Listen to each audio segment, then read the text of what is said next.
All right, now that we know the awesome power of logs, we can do some new things actually, like logarithmic differentiation, but also we can go back and prove some things much, much easier. So remember we had a pretty neat proof of the power rule. We said that if y equals x to the n, then y prime is equal to n x to the n minus 1. But really we only proved this for whole numbers that, and positive numbers for n. We used Pascal's triangle and got a pretty neat proof. But we can do an even faster proof if we just use a little bit of logarithmic differentiation. So check this out. If I take the natural log of both sides,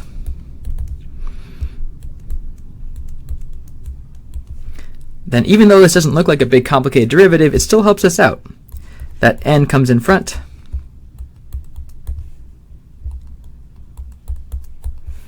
And now I can take the derivative of the left. So I'd get stuff 1 over stuff, where that stuff is y, times the derivative is y prime, equals, the n is a constant, so the n just hangs out. Even if it's a fraction or a negative, I don't really care. And then times 1 over x. Great, almost there. Let's go ahead and multiply through. Y prime is equal to n times 1 over x times y. But what is y in this case, other than my old friend, x to the n? X to the n times 1 over x. Well, here, let's write it like this, just for funsies. X to the negative 1 times x to the n. How do I multiply with those exponents? Well, I just add. So n times x to the n minus 1. Boom. And that should work regardless of whether or not n is a whole number. And it's quite a bit faster. I like the other proof too, but this is the quick and more universal way of doing this. So let's do a quick recap. It's a good time in the course to do it. Here are a bunch of very different functions that kind of look alike. We now know the derivative of all of them, or could find them.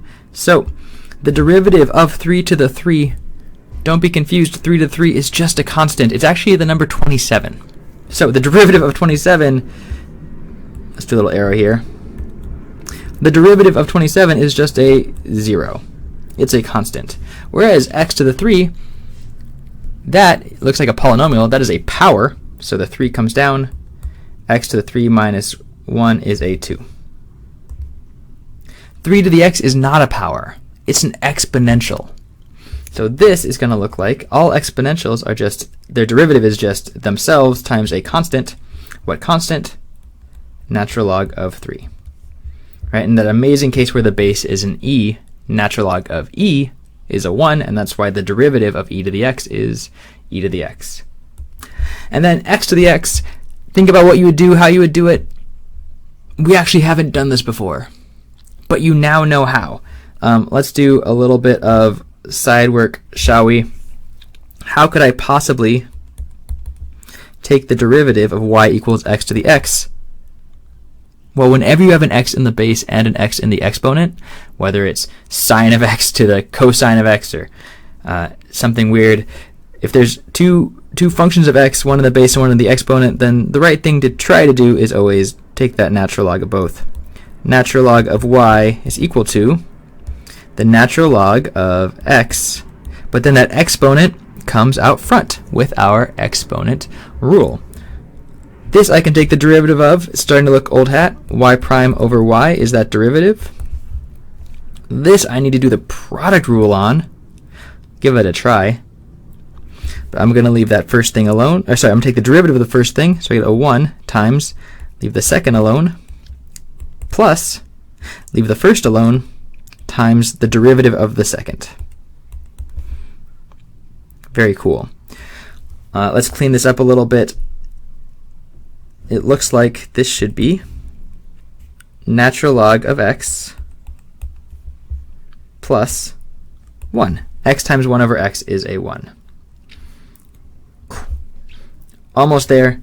Y prime, I got to multiply by y. So this is 1 plus natural log of x times all of y. But what is y? It's just x to the x. Super cool.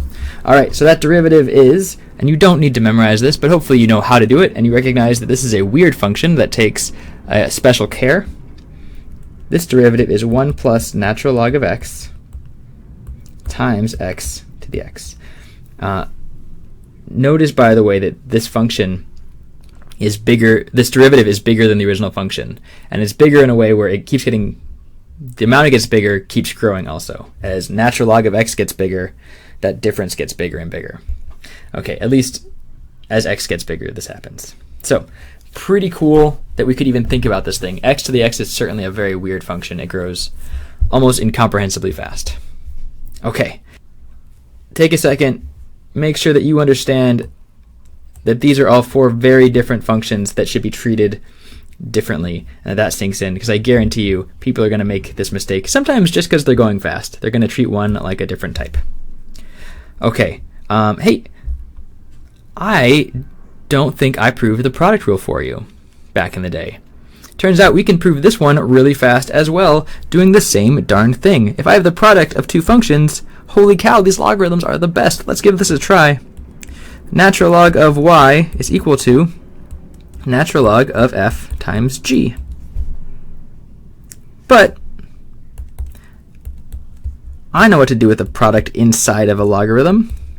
I turn it into addition outside. Okay. This looks much easier. Let's implicitly differentiate this thing. I'm going to get stuff over y times the derivative of y is y prime equals, well, stuff over f, or rather 1 over stuff, and then the derivative of that stuff is f prime over f, plus same thing with the g. Cool. Looks kind of like it, but we're not quite done. Y prime equals, I'm going to take this whole thing over here, everything on the right, and I'm going to multiply by y. But what is y other than f times g? Okay, let's simplify this up a little bit. If I multiply that through, I get f times g times f prime over f plus f times g times g prime over g. Looks like there's some crossing out to do here. These f's go, these g's go. What am I left with other than my old familiar product rule? Nice. Certainly much faster, much more universal than the proof you probably would have seen in your book at that point. Super neat. Okay, one more example just for old time's sake. Maybe we'll even do 2, so that we don't forget. Let's do a more complicated one. This one's pretty big. Let's give it a shot. Natural log of y. Remember, this is not the calculus yet. This is the algebra part, taking the natural log of both sides. Give this a try. Okay, I'm going to do this really fast because I got pretty darn good at this. This is natural log of sine of x plus, that square root is going to come out as a 1/2 natural log of x plus 1 minus natural log of x minus, because we're still in that denominator, natural log of e to the x is just an x. So that was me doing it in 1 line, what you maybe could have, would have, should have done in 3 lines. So treat this as checking your work. Okay, I'm going to go ahead and take the derivative, so y prime over y equals, looks like I get sine on bottom. The derivative of sine is a cosine, so when I multiply it, it goes on top. Plus, that 1/2 hangs out. X plus 1 on bottom times the derivative of that is just a 1 on top, minus, this is a nice one, 1 over x minus 1. Great, not so bad. Y prime is equal to that whole thing, cosine of x over sine of x. Yes, you really do need to write it all over again. Plus 1/2 1 over x plus 1 minus 1 over x. It goes fast if you just do it a few times.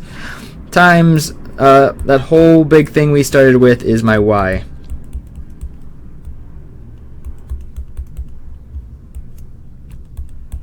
Ta-da! Super nice. Okay, that is it. If I was going to practice one more with you, by the way, it might be worth trying out this example.